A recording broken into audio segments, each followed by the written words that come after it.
Hey guys, John from Guitar Teacher's Guide here. I wanted to talk to you guys today about your first day with a new student. It can be really nerve-wracking both for the teacher as well as the student themselves, because it's weird meeting some new people, especially when you think that you're going to spend a lot of time with them.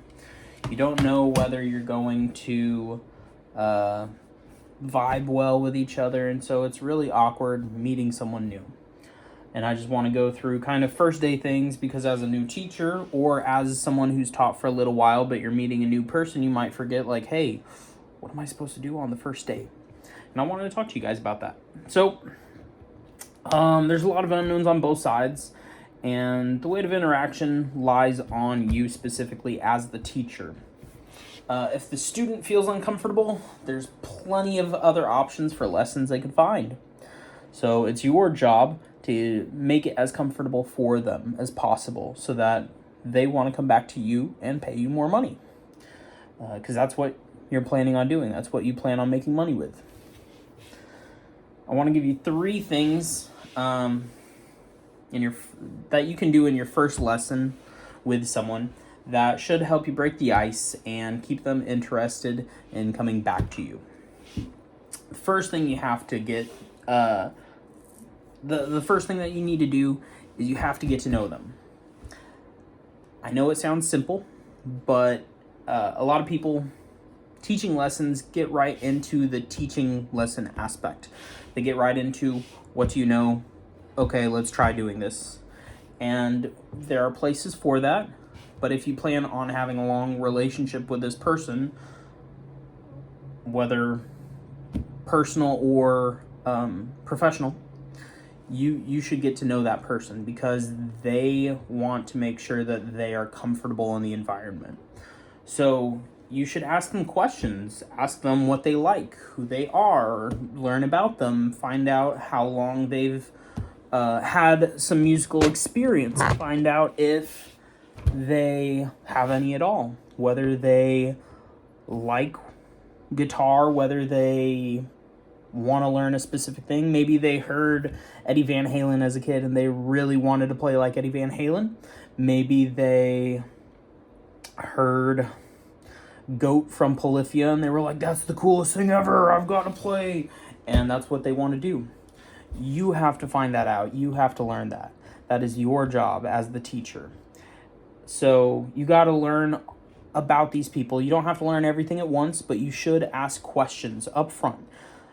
If you'd like, ask them non-musical things as well. One of the coolest teachers that I had, not necessarily he was the best, although he was a fantastic teacher. I only had him for a short time, but one of the coolest things was that he loved martial arts, and he loved Star Trek and D&D. And so we talked about that kind of stuff almost every lesson. There was one time when I came in and he took a pen from me and he was like, okay, if I come at you like this, how do you... And I was like in a martial art class at the time, and I was like, oh, they said to do it this way. It was like, oh, that's so cool. You could do it this way too and prevent it this way, and what if I did this? And he like put me in an arm bar or something, and it was wild. Don't do that to your students unless you know them well enough. But he was a blast, and I really enjoyed it, and I kept going back because I wanted more of that. I wanted more of the interaction, more of his knowledge, because he was extremely knowledgeable. So that's the first thing you have to do. You have to set time aside in your lesson to learn about your student. It doesn't have to be a lot of time, and if you want to, I personally like telling students that their first lesson is going to be longer. You can make it, if they have a half-hour lesson, you might say our first lesson is going to be an hour long, so that I can go over some questions with you, learn about who you are, how much musical experience you have, figure out what you can do right off the bat, that kind of thing. If you have older students, they're probably going to be like, oh, I played trumpet when I was, 13 years old or something like that. And they can bring that knowledge over. It's not exclusive. And how you teach could really benefit based on that. Make sure you ask them all kinds of questions. Make sure that you get to know the students. That's number one. That's what you got to do. The second thing that you should do is teach them how to hold the guitar correctly. And if they're small, if they're little children, and they don't understand a lot of things, you should also show them how to open the guitar bag or guitar case or whatever it is. Show them how to get the instrument out of it and put the instrument back in. Especially if it's someone who's never played guitar or anything like that. That's very important and very helpful. When I learned all of the instruments that I had to learn in college, that's one of the first lessons they teach you, is they show you, okay, you're going to teach kids how to open a trombone case, a clarinet case, a violin case. You learn how to open the case, you learn how to take the instrument out correctly, put it together if it needs it, and you learn how to take it apart if it needs it and put it away correctly so that the instrument is taken care of. It's not going to be damaged. It's not going to have cracks in it or anything. You shouldn't have string damage or anything like that. And that's a very important thing, is teaching them how to take care of it. Teaching them how to hold the guitar, I count as I lump it all together, because if you teach them how to hold the guitar correctly, they're not going to have bad posture like I usually do, but when I'm playing guitar, I don't. You show them how to sit correctly so that their back, their shoulders, their neck, all of it is going to feel more relaxed, which will help them play better, which will help them not have pain. Especially a lot of classical guitar players, using footstools can kind of tweak your back. And one of my old instructors, he had back issues for a long time because he played a lot. And that's an issue. So it's something important to teach them so that that doesn't happen to them, and so that they are comfortable enough so that they're able to practice for a long session, maybe 30 minutes, maybe an hour, however long you want to have them, or however long they have. But you want to make sure that they are comfortable in what they are doing. Otherwise, they're not going to feel that they can do it in long sessions. They're not going to get better with how they want to. And so it's very important to make sure that they are comfortable and that the instrument is protected. You want to make sure. Now, this is a bonus tip that I came up with. So, especially for little kids, if they do not have a guitar already, I would recommend them getting a classical guitar.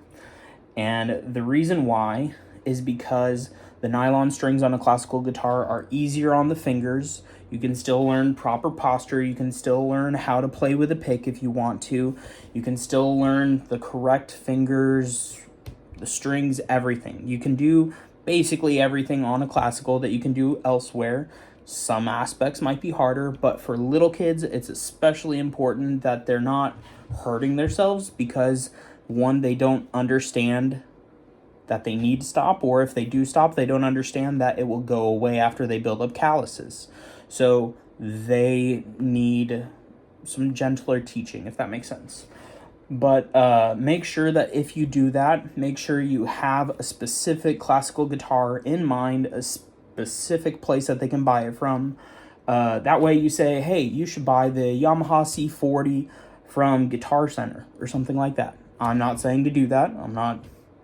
I have no affiliation to any companies or anything right now, but I've done that with students because I knew where they could get a reliable, cheap instrument that worked well for them, and they were able to get it quickly. Okay? So you need to make sure that you're thinking about the future for the students, not just a day or two. Okay? So first lesson helps you set that up because you find out a lot about the student. You find out what they're like, who they are, how to get them in the correct positions and everything, so they're comfortable and all of that. But This last thing, the third thing that you need to make sure you do is make it fun. I cannot express how important this is. You need to make your lesson fun, especially on the first lesson.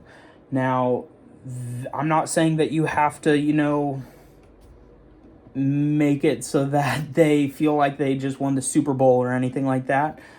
You need to make it so that they feel like they have accomplished something and enjoyable. Does that make sense? I hope it does. You need to make sure that they want to do this again. You need them to have that dopamine rush of, whoa, I just learned something, like, I didn't even know I could do this. This is the coolest thing. I got to come back next week so I can learn more. That's what you want them to leave with, okay? You want to make sure, now, this could look different for different levels of people, okay? This could look like, hey, they learned how to play E, F, and G on the first string or the sixth string. And wow, they learned 3 notes. They didn't know they could do that. You could teach them, hey, like, once we learn a couple more strings, you can play a whole song. And they'll learn, you might teach them Ode to Joy or something, and they'll freak out about being able to do something like that. If they're a little older, you might show them how to play a few chords and be like, hey, here's how you play C, G, and D. Now go look up online for some chord charts and have fun with 500 songs. They will have a blast if you give them the right tools and the right amount, okay? So, now what if you get, say, a more advanced student? They're from a different thing. It could look like you teach them a brand new, like, requinto or something like that. Like, you could show them, hey, like, did you hear that new song or something that just came on the radio? Let's learn it. It could look like anything, dependent upon their level. You got to make sure that you're doing this to their level.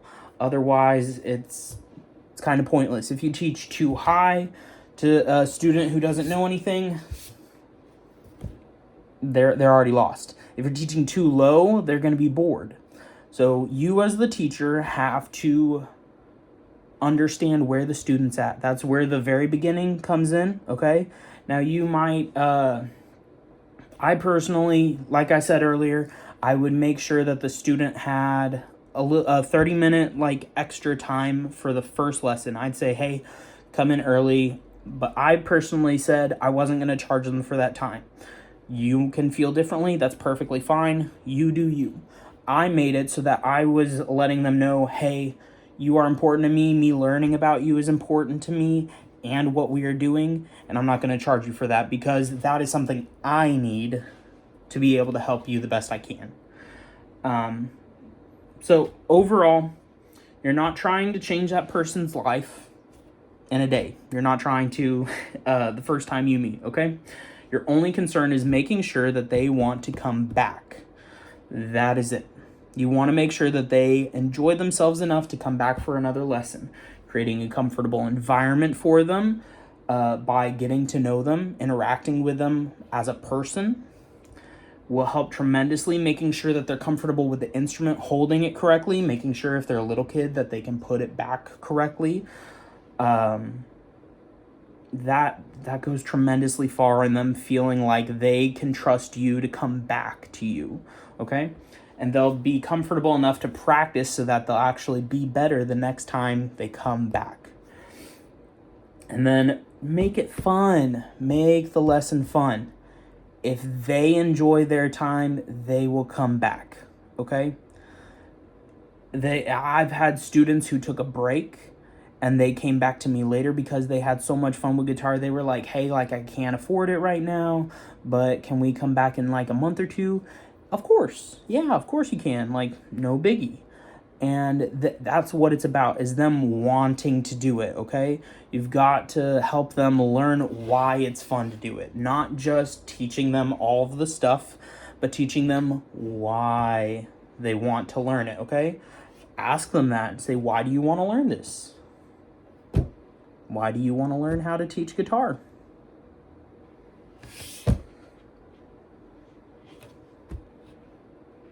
I hope you know. If you don't, that's fine. Click subscribe, join me so that I can help you learn. Hope you guys have a good one. Peace.